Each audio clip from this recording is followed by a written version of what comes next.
आपका जो वकील है अपने सामने वाली जो पार्टी है ना, जिससे आप लड़ रहे हैं, उसी से मिल गया है, तो आप क्या करेंगे? आपको ऐसा आशंका जो है कब होगा, कैसे होगा, यानी ये शक आप कैसे करेंगे कि मेरा जो वकील है वो सामने वाली पार्टी से लगता मिला हुआ है? ये आपको समझने की जरूरत है, जानने की जरूरत है कि आप जिस वकील को आप रखे हैं वो वकील आपको क्या कर रहे हैं, धोखा दे रहे हैं, वो आपके पक्ष में नहीं है।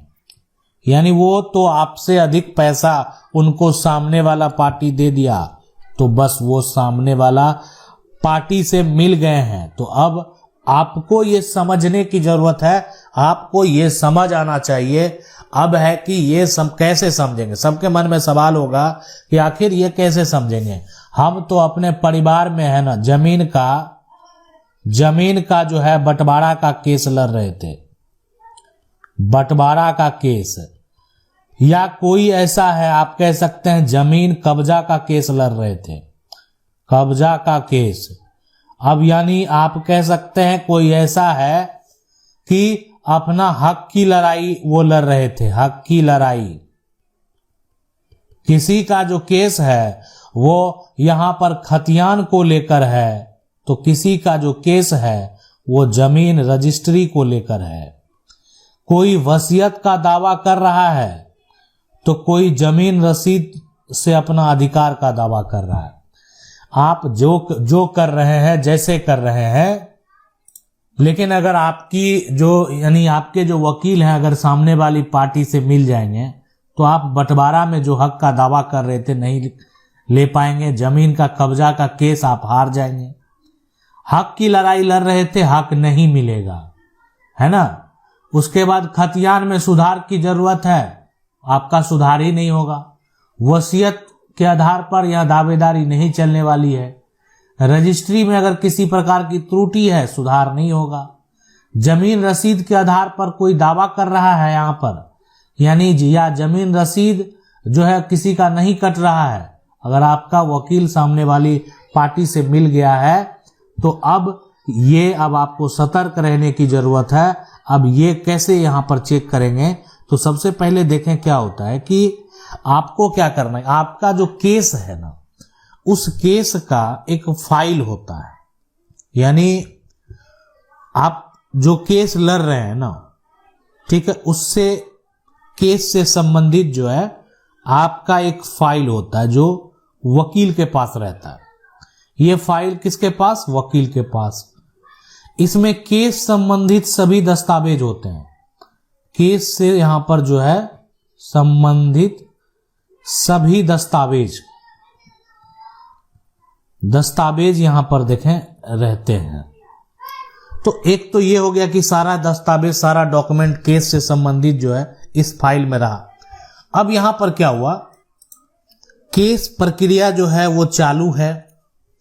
अब उनके बाद यानी आपको क्या करना है कि आप जो प्रेजेंट होते हैं, यानी आप जो है अपना कह सकते हैं कोर्ट में जाकर जो है वो डेली नहीं जा पा रहे हैं, या आपकी जो तारीख है, तारीख पर आप जो है सिर्फ क्या कर रहे हैं, सिर्फ पैसे भेज रहे हैं, पैसे यहां पर भेज रहे हैं, या आप तारीख पर जा रहे हैं, ये भी हो सकता है, तारीख पर जा रहे हैं। तो ये जो आप कंडीशन है ना, आपको क्या करना है कि आप जिस दिन प्रेजेंट हो रहे हैं, कहीं ऐसा तो नहीं आपको अपसेंट कर दिया जा रहा है। तो एक यहां पर आपको क्या करना है कि अब आपको ये अपने वकील से जो है बात नहीं करनी। आपको शक है कुछ भी, आपको माइंड में, देखें होता है कि माइंड में अगर आपको कोई शंका चल रहा है तो उसका समाधान आपको करना चाहिए। आपको क्या करना है, यानी कोर्ट का जो एक तरह से, यानी कोर्ट में जाना है।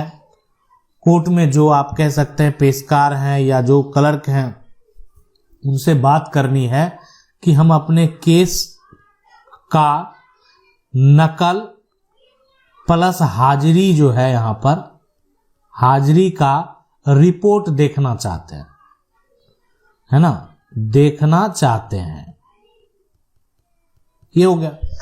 तो आप जो है ठीक है अपने केस का पूरा इंफॉर्मेशन ले लिया और अपने जो हाजिरी है उसका रिपोर्ट ले लिया कि ऐसा तो नहीं कि हमारे वकील साहब जो है हमें अब्सेंट कर दे रहे हैं, ठीक है। तो यानी आपको जो है एक तरह से अब्सेंट कर दिया गया कि आप प्रेजेंट ही नहीं हो रहे हैं, और एक समय ऐसा आएगा जब आपका प्रक्रिया होगा आप केस हार जाएंगे। तो ये जो है ना, आपको क्या करना है, अपने केस का रिपोर्ट देखना है। अब है कि रिपोर्ट में क्या देखना है, मान लेते हैं कि जमीन विवाद की लड़ाई है, ठीक है, खतियान में सुधार की जरूरत है, रजिस्ट्री के आधार पर या जमीन कब्जा की बात है, तो आप जो आपका यहां पर जो जिस आधार पर केस किया गया, तो आप कह सकते हैं जो सामने वाले पार्टी हैं, ठीक है, उनके द्वारा किस प्रकार का कोई जवाब दिया गया है ना, जवाब दिया गया, और जो जवाब दिया गया, मान लेते हैं आप केस फाइल किए तो सामने वाला पार्टी तो जवाब दे दिया है ना, लेकिन आप जो है यानी आपके वकील के द्वारा उसके बाद उस पर किसी प्रकार का कोई भी प्रतिक्रिया नहीं दिया गया, यानी आपके वकील के द्वारा उससे संबंधित, उनके जवाब से संबंधित किसी प्रकार का कोई स्टेटमेंट नहीं दिया गया, ये आप अपने वकील से जाकर पूछ सकते हैं ऐसा क्यों हुआ, ठीक है। मतलब हमें बता दीजिए ऐसा क्यों हुआ, आगे का प्रक्रिया क्या होगा। जवाब तो जो सामने वाली पार्टी ने है वो सबमिट कर चुके हैं, तो आप हमें बताइए कि आखिर आगे का प्रक्रिया हमें क्या करना होगा। आगे अगर हमको गवाह की जरूरत है तो गवाह की सूची जो है हम देने को तैयार हैं, ठीक है। तो आखिर आगे इसमें जवाब में और क्या हो सकता है, उनको रिपोर्ट क्या दिया जा सकता है। तो ये हो गया।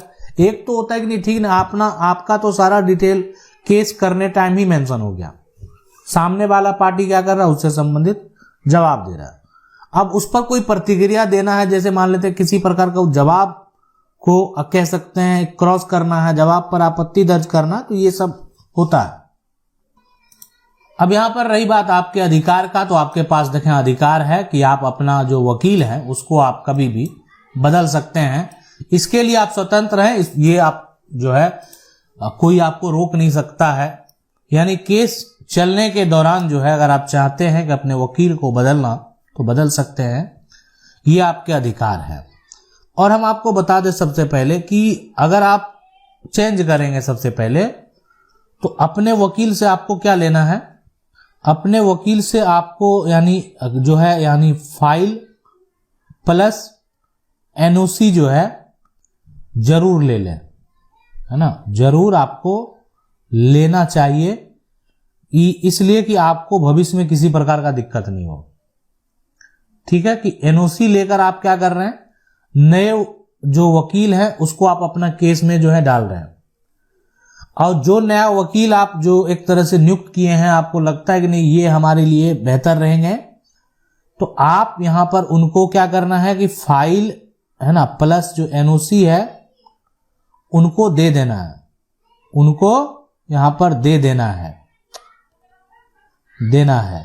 अब देखें एक विवाद हुआ था, मामला सुप्रीम कोर्ट तक चला गया था, और वो जो विवाद है वो विवाद है किसके बीच में, तो वो है यहां पर जो सुप्रीम कोर्ट तक फैसला एक तरफ सुप्रीम कोर्ट के द्वारा आदेश दिया गया था, वो है आरडी सक्सेना का विवाद, है ना, आरडी सक्सेना वर्सेस जो है बलराम प्रसाद। ये यहां पर अगर देखा जाए तो आप इस जजमेंट को भी पढ़ सकते हैं, यानी आप नाम से भी सर्च कर लेंगे तो ये आपको जजमेंट मिलेगा। अब ये जो आरडी सक्सेना और बलराम प्रसाद का जो एक तरह से यहां पर देखा जाए विवाद था, इस विवाद में सुप्रीम कोर्ट ने कहा कि देखें अगर कोई भी वकील है ना अपनी फीस को वसूलने के लिए, फीस को एक तरह से जो है वसूलने के लिए, मतलब क्या होता है कि ठीक है फीस नहीं दिया है, एक आरोप लगा दिया, फाइल आपको दे ही नहीं रहा वकील, आप गए कि नहीं हमको केस नहीं आपसे जो है, हम दूसरे वकील को अपॉइंट किए अपने केस में, वो फाइल नहीं दे रहे हैं, यानी आपका सारा कागजात सारा मेहनत फिर से दोबारा करना पड़ेगा। देखें, और जो है फीस आप नहीं दिए थे, तो फीस का वसूली के लिए, हो सकता नहीं दिए कोई बड़ी बात नहीं है, तो फीस का वसूली के लिए जो है फाइल को रोक दिया गया, फाइल नहीं दिया गया, तो मामला एक तरह से कोर्ट में चला गया। ये अपील जो है एक तरह से आप कह सकते हैं एडवोकेट के द्वारा अंडर सेक्शन 38 यानी एडवोकेट एक्ट 1961 के तहत जो है केस फाइल किया गया। लेकिन इस केस में अगर देखा जाए तो सुप्रीम कोर्ट का जो है कि यहाँ पर जो बात कही गई कि देखें फीस वसूली जो है कानूनी तरीके से ही किया जा सकती है, इसमें आप फाइल नहीं रोक सकते। ठीक है, आप जो है कानूनी तरीके से आप केस फाइल कर दिए, आप जो है ये बता रहे हैं कि मेरा पैसा नहीं मिला है, हमको पैसा नहीं दिया गया है, लेकिन उसके लिए आप उसके केस के फाइल को नहीं रोक सकते। ठीक, आप उनके ऊपर आरोप लगा दीजिए, केस फाइल कर दीजिए, कानूनी तरीके से आप जो है पैसे की वसूली कीजिए, लेकिन उनका केस का फाइल वो तो आपको देना होगा। ठीक है, वो वापस करना होगा ताकि उनका आगे का केस का जो प्रक्रिया है वो चल सके। वीडियो अच्छा लगा होगा तो वीडियो को लाइक जरूर कर दें। चैनल को पहली बार देख रहे हैं तो सब्सक्राइब करके जो बेल आइकन है उसको जरूर दबा लें। मिलते हैं अगले वीडियो में, तब तक के लिए जय हिंद।